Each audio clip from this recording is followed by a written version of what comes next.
biggest catch as far as cyber crime is concerned. आपके जरिए कई लोगों को फ्रॉड किया जा रहा है। रजिस्टर किए यहाँ पर, उन्हें एफआईआर में कन्वर्ट किया। उसके बाद हमारी टीम, साइबर क्राइम की टीम ने अब तक 21 लोगों को अरेस्ट कर रखे हैं। 21 लोगों को अरेस्ट कर रखे हैं, जिसमें एक चाइनीज़ नेशनल भी है। और हम ये कह सकते हैं कि इस साल का चंडीगढ़ पुलिस का सबसे बड़ा बिगेस्ट अचीवमेंट यही केस है। इसमें 10 दिनों के अंतराल में हमने 21 लोगों को अरेस्ट किया है। और ये ऑपरेशन हमारा पैन इंडियन था, यानी कि 5 स्टेट्स, यूपी, राजस्थान, झारखंड, चंडीगढ़ और दिल्ली। इस पूरी टीम का जो नेतृत्व कर रहे थे वो हमारे एसपी केतन बंसल जी हैं, एसपी साइबर क्राइम, और जो डीएसपी हमारे वेंकटेश जी हैं। और इनकी सारी टीम ने मिलके और बहुत ही जल्दी जहाँ जहाँ इनको मदद की ज़रूरत पड़ी, कभी ट्रेन से, कभी फ्लाइट से, इतने क्विक ऑपरेशन करके इन सभी लोगों को पकड़ा गया है। इनका मोडस ऑपरेंडी ये था कि ये एसएमएस के जरिए एक लिंक भेजते थे कि आपको लोन चाहिए तो आपको मिल जाएगा। एक आदमी ने एसएमएस के जरिए उस लिंक को ओपन किया। लिंक को ओपन करने के बाद में एक ऐप आ गया कि आप इसको इंस्टॉल कर लीजिए, और कुछ ही देर बाद उसमें आ जाता है कि आपको 3,500 रुपये आपको लोन अमाउंट दे दिया गया है।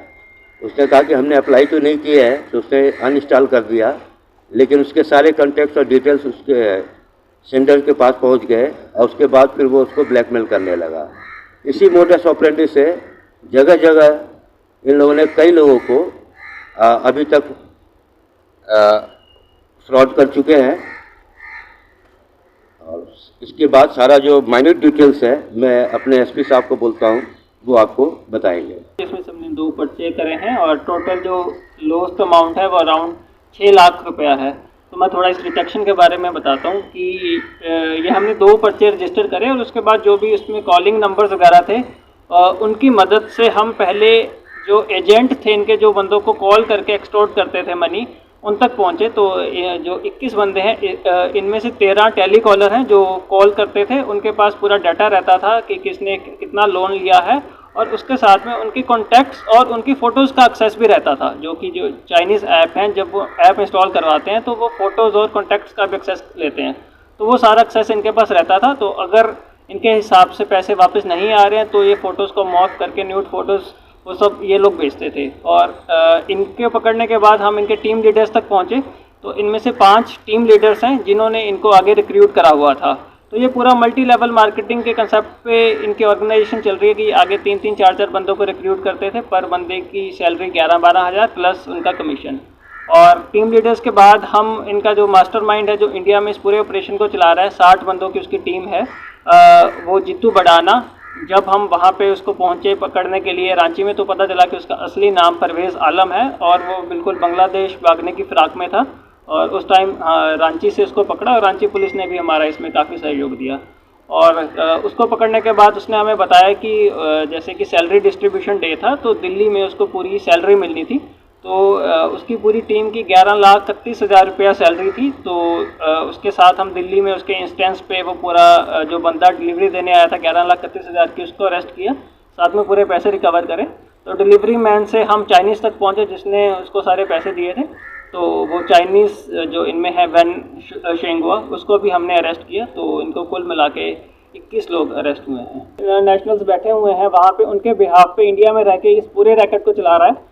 उसने जैसे जीतू बड़ाना को पहले हायर किया, जिसकी अराउंड 35,000 सैलरी है, प्लस अराउंड 50,000 वो ऊपर से बना लेता है, तो अराउंड 80 to 85,000।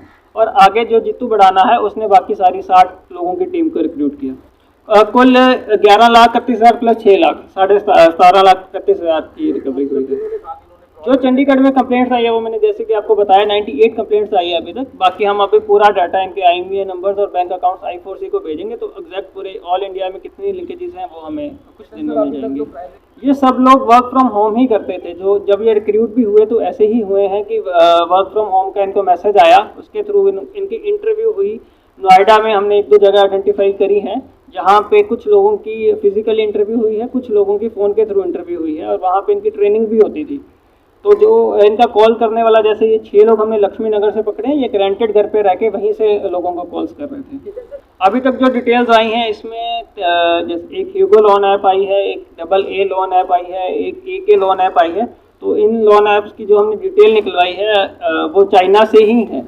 हमने रिक्वेस्ट लिख दी है, और जैसे कि आपने न्यूज़ में देखा होगा 2 दिन पहले मिनिस्ट्री ऑफ फाइनेंस की तरफ से भी ये सब जो लोन ऐप्स है उनको बैन करने के लिए नोटिफिकेशन जारी किया गया है। बिल्कुल हम आगे की इन्वेस्टिगेशन में यही देखेंगे कि ये पैसे कहाँ गए हैं। हमने अकाउंट्स में भी अराउंड 45 लाख इसमें फ्रीज करवाया है। जिन अकाउंट्स में मनी गई है वो जयपुर, जोधपुर, आगे दिल्ली, तो उनमें भी हमने अकाउंट्स फ्रीज कराए हैं। उस पर भी देखेंगे कि वो आगे चाइना में पैसा कैसे जा रहा है, वो आगे की इन्वेस्टिगेशन में रहेगा। नहीं, बिल्कुल उनको पता था, जिस टाइप से उनकी ट्रेनिंग हो रही थी, तो उनको बिल्कुल पता था कुछ भी लीगल काम में ऐसा तो नहीं होगा कि आप फोटोज मॉर्फ करके किसी को एक्सपोर्ट करें। ये गाली गलौज करते थे, और उसके बाद भी अगर नहीं आता तो इनके पास फोटोज का एक्सेस रहता था, उनके फोटोज को मॉर्फ करके उनके कॉन्टैक्ट्स को भेजते थे। चाइनीज नेशनल ये 2019 में इंडिया में आया था, अभी इसका वीज़ा ऑलरेडी एक्सपायर हो चुका है, तो ही वाज ओवरस्टेइंग। और जो बिल्कुल आपने सही कहा, आंध्र प्रदेश में अभी रिसेंटली 2 दिन पहले भी एक कपल ने सुसाइड किया है। जिसमें हम लोगों को यही अवेयर करेंगे कि बिल्कुल ऐसे टाइप के इंस्टेंट लोन ऐप्स पे बिल्कुल ध्यान ना दें, ऐसे बिल्कुल इनसे ल्योर होके इनको इंस्टॉल